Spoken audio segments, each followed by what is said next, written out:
आर्या माला गवाला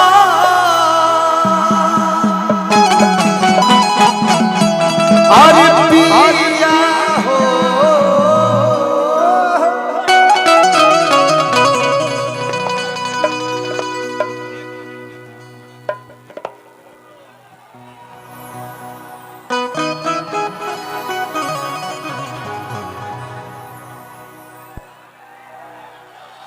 भैया भैया भैया थोड़ा सा शांति देखिए। एक खुशी के पल में एगो दुख समाचार आयल बा। शांति रहो भैया। हमनी के देश के धरोहर जाना माना हस्ती रतन टाटा जी का निधन हो गया। तो हम सभी से निवेदन करेंगे कि 1 मिनट के लिए सारे लोग मौन व्रत रख लें। इसके बाद कार्यक्रम को हम लोग आगे चलाएंगे।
बहुत बहुत धन्यवाद। और भगवान उनके आत्मा को शांति दे, अपने चरणों में स्थान दे। गरीबों के लिए हमेशा वो कदम से कदम मिलाकर खड़े रहते थे। आ रहे हैं सारे लोग आप ही का नाम जपते हैं रांची में जब भी आते हैं तो, क्योंकि आपने वो सम्मान दिया है, वो प्यार दिया है। नहीं तो अमनियों के बहुत जगह कार्यक्रम करे जानी सो रात गोल बात गोल वाला बात होला, लेकिन ये आपका स्नेह, ये आपका प्रेम। और साथ ही बैठे हैं, अब हम लोग बोल सकते हैं कि हनुमान के रूप में हम लोग के गरीबों के मसीहा बैठे हैं सुधीर भैया, युवराज सुधीर सिंह जी, जो किसी परिचय के मोहताज नहीं है। और आज जितने कलाकार आए हैं, आपका छोटा सा भी फंक्शन होता है तो सारे कलाकार अपना कार्यक्रम छोड़ के आते हैं। समझिए ये आपने कमाया है। तो एक बार जोरदार ताली दोनों भैया लोग खातिर बजा दी लोग।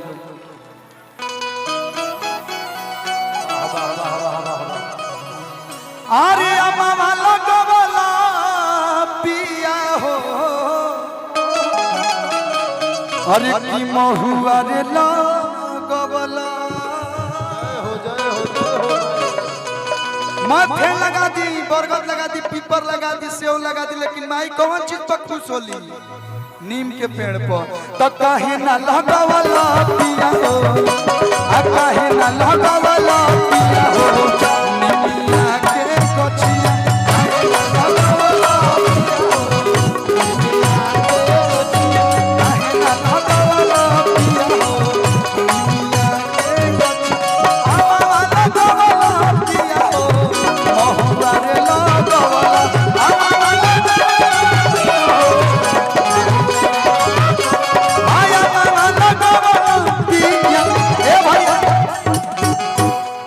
तनी तीनों जानी हो छोट छोटे बोलो है ने सालनी जी वाह तार गजरा देख के कोई जना है बरा का छोड़ जय श्री राम जय माता दी। देखी यही भोजपुरी ठाठ में कैसे कमर लगी गीतिया पतन चार तरफ से ताली बजा के हेलो ओए कैमरा में है ने मुंह बाउर लगता 3 गो खचा खचा है ने एगो ना ऐसा बुझाता कि जयमाल करे आवत तो लोग सालनी जी शिल्पी जी हवास्ता जी दुल्हन है शुभम हो।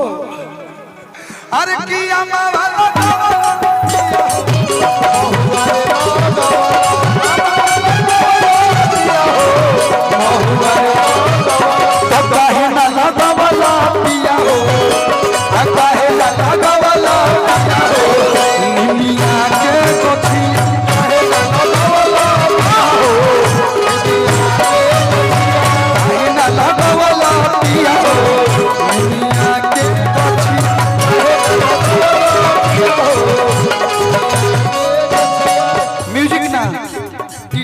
खत्म।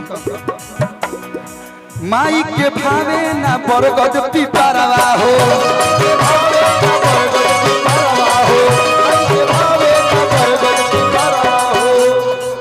ओढ़े ललकी चुनरिया चरवा हो,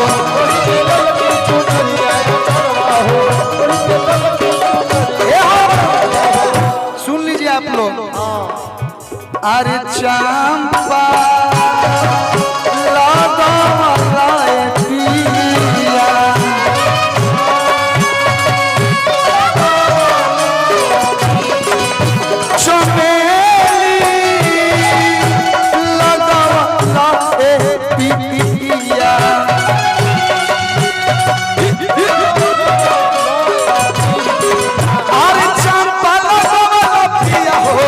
चमेली लगवला,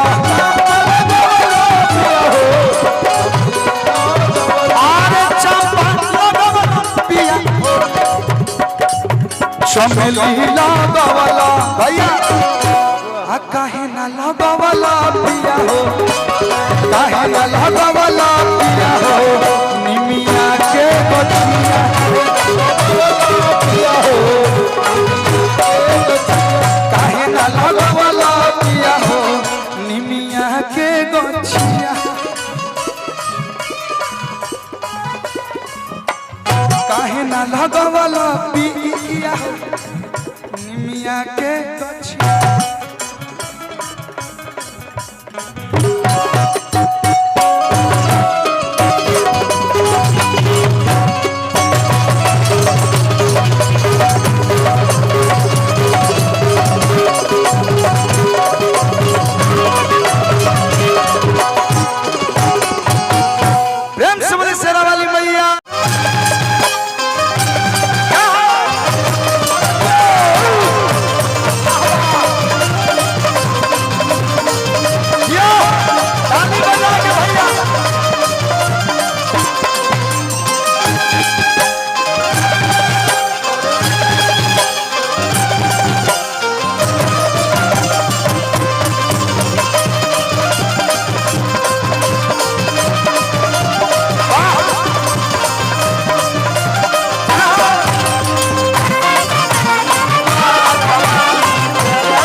मैया के कौन रंग पसंद है?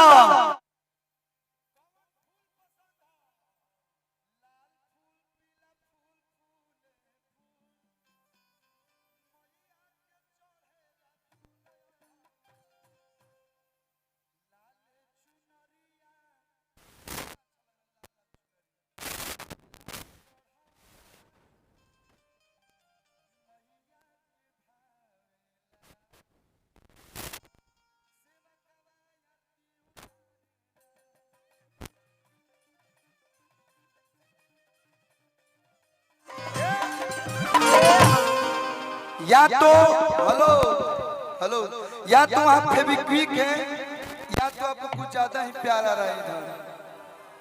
हेनियो लोग बाढ़ में बह के नहीं खे आई, हेनियो आज हेने मतलब गार्जियन लोग हाथ कुर्सी पर बैठल होते हैं, लोग के मन ना हो गजी भाल बा ठीक है गंभीर बैठे हैं मनीष भैया, तो इसका मतलब थोड़ा ना उनका भी मन है कि हम भी देखे कार्यक्रम लोग इधर भी कभी कभी आया कीजिए। तू तो बीच में जोने ना बुझा दर कि प्रवक्ता हो है ना। हाँ शिल्पी रघवान चरण पखारा लेके गंगा जी के पानी, चरण पखारा लेके गंगा जी के पानी, और सब लोग झूम के गाई प्यारा सजा है तेरा, प्यारा सजा है तेरा, प्यारा सजा है तेरा द्वार भवानी,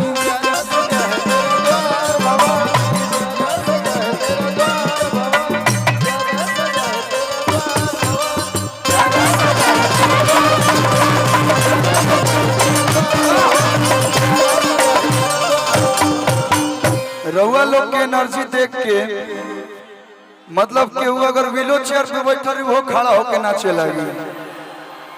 लव यू रांची, एजा डांस करे से केहू ना बाची, सब लोग झूमी रउआ लोग के पावर देख के। भैया हाफ कम मेजर में आ जाएगा।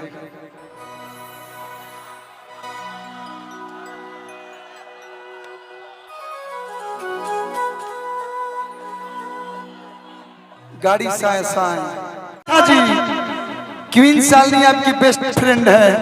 नया नया में यो हो ये जाइए कि अरे सखियन के ले यहाँ साथ में, सखियन के ले यहाँ साथ में, चुनरी बांध के आजा सोना माथ। अच्छा किसकी शादी हो चुकी है?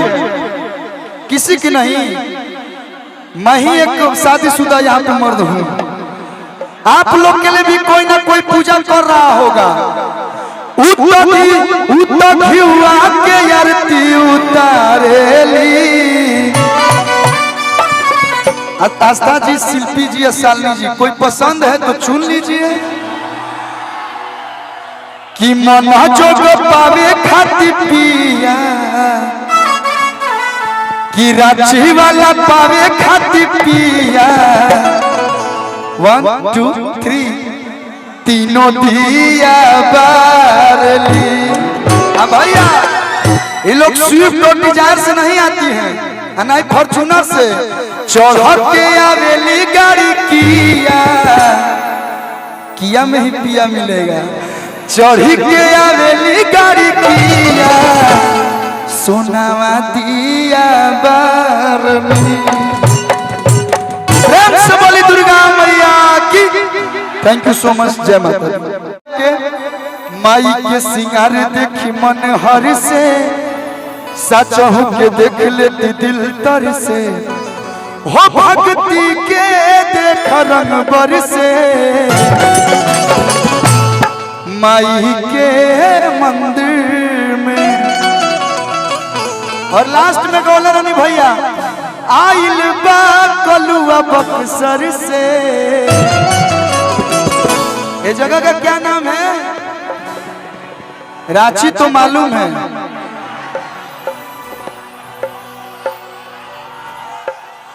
हम रांची गा देते नहीं।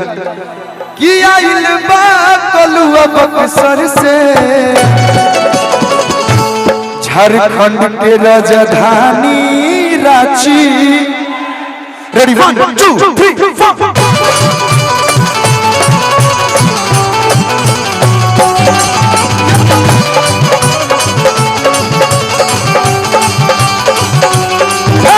माई के सिंगार देखी मन हर से, सच्चा हो के देख लेती दिल तर से।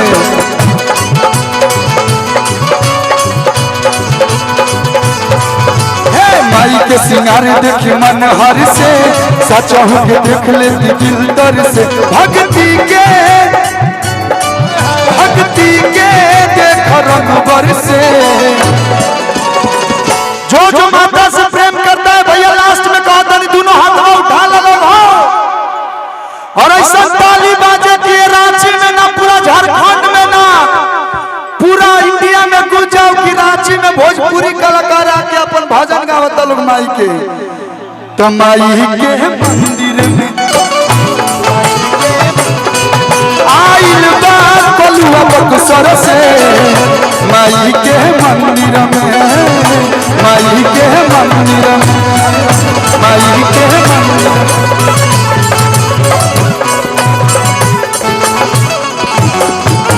प्रेम से बोलती शेरा वाली मैया की।